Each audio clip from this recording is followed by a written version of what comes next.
Hi everyone, ఈరోజు నేను మెంతికూర పప్పు చూపిస్తున్నానండి. ఇక్కడ మెంతికూర వేయించుకొని పోపులో అయితే వాటర్ వేసేసుకొని పప్పు వేసాను. ఇందులో టమాటోస్, ఆకుకూర అన్నీ వేసేసి ర్యాక్ పైన అయితే రైసు, మిల్లెట్ రైసు, బీరకాయలు పెట్టాను.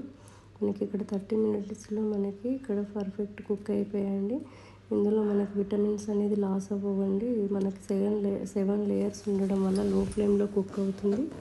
ఇక్కడ మనం చూడండి, పప్పు అయితే పర్ఫెక్ట్ కుక్ అయిపోయింది. ఇందులో చింతపండు వేసి కొంచెం సాల్ట్ వేసుకొని మనం రుబ్బుకుంటున్నాము.